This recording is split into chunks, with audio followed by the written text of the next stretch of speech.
extraordinary command over the Telugu language, his brilliant wit, sharp sarcasm, poetic prasa, and unforgettable dialogues that continue to inspire generations. Ladies and gentlemen, please join me in welcoming Telugu cinema writer, director, Sri Trivikram Srinivas for his speech.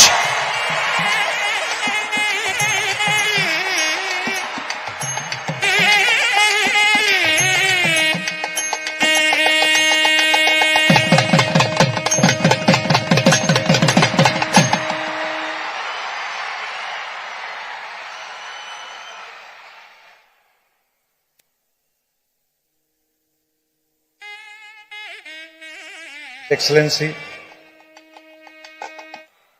Honorable Vice President of India, Sri Radhakrishnan Gariki, Andhra Pradesh Governor, Sri Abdul Nazir Gariki, Manya Mukhyamantri Varyalu, Nara Chandrababu Naidu Gariki, Sri Venkaiah Naidu Gariki, వేదిక మీద ఉన్న కేంద్ర మంత్రులు, రాష్ట్ర మంత్రులు, మిగతా పెద్దలు అందరికీ నా వందనాలు. ఇంతమంది ముందు మాట్లాడడం అంటేనే కొంచెం భయంగా ఉంది, మోకాళ్ళు వణుకుతున్నాయి. కానీ లక్కీగా పోడియం పెట్టారు కాబట్టి మీకు ఎవరికి కనపడదు. సో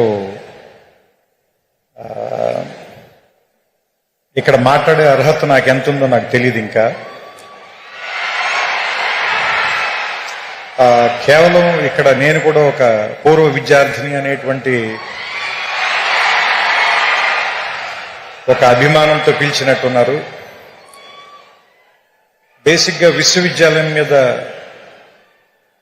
నాకు వచ్చిన అవగాహన చెప్తాను. ఎందుకంటే ఇక్కడ ఉన్నప్పుడు నాకేం అవగాహన లేదు, ఇక్కడి నుంచి వెళ్ళిపోయిన తర్వాత నాకు కొంత అవగాహన వచ్చింది. సో ఇన్ని సంవత్సరాల్లో నేను అర్థం చేసుకుంది కొంత.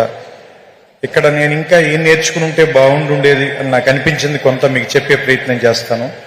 దానివల్ల మీకేమాత్రం ఉపయోగం కలిగిన, కొద్దిగా అయినా మీ ఇంట్రాస్పెక్షన్కి అది ఏమైనా పనికొచ్చినా, మీ ఇన్సైట్కి అది ఉపయోగపడిన, I will be very happy. ముఖ్యంగా యూనివర్సిటీలోనే 2 మాటలు ఉన్నాయి. డైవర్సిటీ ఒకటి ఉంది, యూనిజాన్ ఒకటి ఉంది. సో చాలా విభిన్నమైనటువంటి ఆలోచనల్ని ఒకే చోటకి కలిపి తీసుకొచ్చే ప్లేస్ని యూనివర్సిటీ అంటారని నా ఉద్దేశం. సో ఇక్కడ చెప్పడం కంటే కూడా మీరు నేర్చుకోవటం మీద ఎక్కువ ఆధారపడి ఉంటుంది.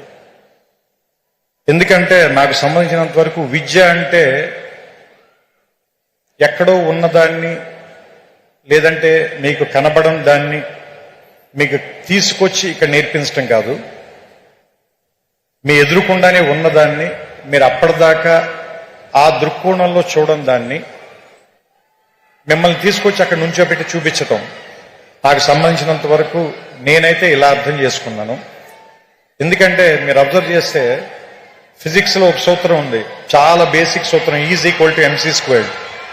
దాంట్లో ఆయన ఏం చెప్తాడంటే, ఒక ఎనర్జీని మీరు సృష్టించలేరు, ఎనర్జీని నాశనం చేయలేరు, ఒక ఫామ్ నుంచి ఇంకో ఫామ్లోకి మార్చగలరు అంతే. అట్లాగే ఇది మీరు అన్నిటికీ అప్లై చేయండి. మనం పుట్టక ముందు నుంచి నేచర్ ఉంది, మనం వెళ్ళిపోయిన తర్వాత కూడా ఇది ఇలాగే ఉంటుంది.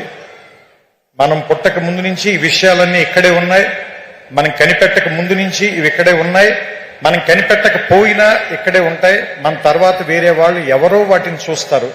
సో మనం చూడటంలోనే తేడా ఉంది తప్ప అవి ఉండటంలో మాత్రం ఏ రకమైన తేడా లేదని నాకు అనిపిస్తూ ఉంటుంది.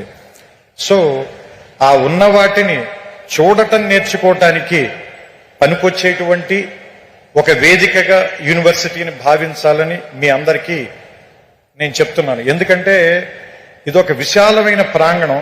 మొట్టమొదట ఎవరు రాగానైనా ముందు భయపెడుతుంది. మోర్ దాన్ 500 acres, రోడ్లు ఎంత నడిచినా తరగవు, పెద్ద పెద్ద ఎత్తైన సీలింగులు, దూరంగా ఉండే క్లాస్ బోర్డులు, వినపడినట్టుగా ఉండే ప్రొఫెసర్ల మాటలు అన్నీ కూడా ముందు మనకి చాలా నెగటివ్ గాను, ఇక్కడి నుంచి ఎంత గమ్ముని వెళ్ళిపోదాం అనేటువంటి ఫీలింగ్ ఇచ్చేలాను అనిపిస్తాయి. మందు చేదుగానే ఉంటుంది, ఆసుపత్రి వాసన మనకి సుగంధంలా అనిపించదు, కానీ అది మనకి చాలా ఉపయోగం చేస్తుంది. అదే మనకు ఉపయోగపడుతుంది, మన బాగు చేస్తుంది, మన రిపేర్ చేస్తుంది, మన మళ్ళీ ఆరోగ్యవంతుని చేస్తుంది. అలాగే ఈ ప్రాంతం కూడా మొదట మన భయపెడుతుంది, కానీ దీన్ని అలవాటు చేసుకోండి, దీన్ని అవగాహనలోకి తెచ్చుకోండి. ఎందుకంటే మనమందరం వేరే వేరే కల్చర్స్ నుంచి వేరే వేరే ప్రాంతాల నుంచి వస్తాం.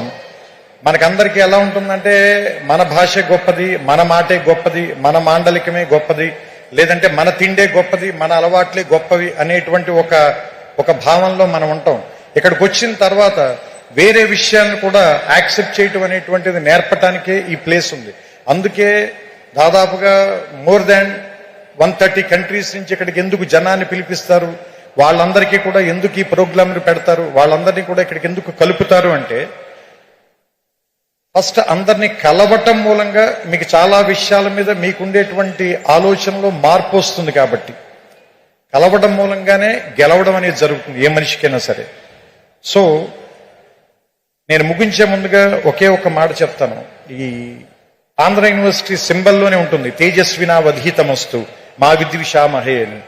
సో ఈ తేజస్సుతో కూడినటువంటి విద్య మీ ధీశక్తిని మరింతగా పెంచాలని, అసత్యం నుంచి సత్యం వైపుకి నేర్చుకోవటం మూలంగా మనం అందరం కూడా మృత్యువు నుంచి అమృతత్వం వైపుకి ప్రయాణం చేసేటువంటి ఒక అద్భుతమైనటువంటి మీ జీవితాల్లో ప్రయాణానికి ఈ విశ్వవిద్యాలయం అనేటువంటిది తొలి మెట్టు కావాలని, ఇక్కడ అడుగు పెట్టిన దగ్గర నుంచి మీ ప్రయత్నం ఎక్కడెక్కడికో వెళ్ళాలని. ఎందుకంటే నేను ఇక్కడికి వచ్చిన తర్వాత ఫిజిక్స్ చదువుకోవడం కంటే పొయిట్రీ ఎక్కువ రాశాను నేను. ఇక్కడికి వచ్చిన తర్వాతే నేను ఆ లైబ్రరీలో సైన్స్ పుస్తకాల కంటే నేను తెలుగు సాహిత్యం ఎక్కువగా చదివాను. సో నాకు ఏదో రకంగా ఈ విశ్వవిద్యాలయం ఒక విషయం నేర్పింది. దాంతోనే నేను ఇప్పటిదాకా జీవితంలో పోరాటం చేస్తూ వస్తున్నాను. సో మీ అందరికీ కూడా మీకు నచ్చినటువంటి ఒక ఆయుధాన్ని తయారు చేసే కర్మాగారంగా ఈ విశ్వవిద్యాలయం మీకు అందరికీ ఉపయోగపడాలని.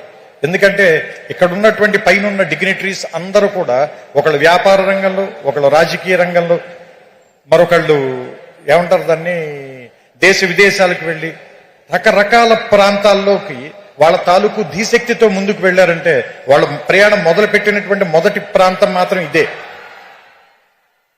సో అలాంటి మీ ప్రయాణాలకి ఇది మొదటి అడుగు కావాలని, ఇక్కడి నుంచి ఎంతమంది వచ్చి ఇక్కడ కూర్చుంటారో తరువాతి తరంలో చూడడానికి బహుశా నేనుండకపోవచ్చు, కానీ తర్వాత తరాల వాళ్ళకి చాలా మంది మార్గదర్శకుల్ని ఇక్కడి నుంచే తయారు చేసేటువంటి ఈ ప్రాంగణం మరిన్ని వందల సంవత్సరాలు పూర్తి చేసుకోవాలని, దానికి ఇది ఈ శతాబ్ది మొదటి అడుగుగా ఉండాలని, 100 ఏళ్లు పండగ చేసుకున్న వాడిని ఆశీర్వదించేటువంటి అవకాశం చాలా తక్కువ మందికి దొరుకుతుంది.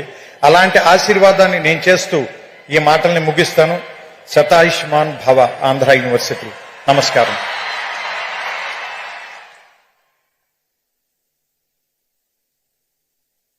ఆంధ్ర యూనివర్సిటీ పూర్వ విద్యార్థిగా న్యూక్లియర్ ఫిజిక్స్ లో మాస్టర్స్ చేశారు మన త్రివిక్రమ్ శ్రీనివాస్ గారు. థ్యాంక్ యూ అండి. Thank you very much. Ladies and gentlemen, it now gives me great pleasure to welcome the Honorable Minister for HRD, IT, Electronics and Communication, Real-Time Governance, Government of Andhra Pradesh, Sri Nara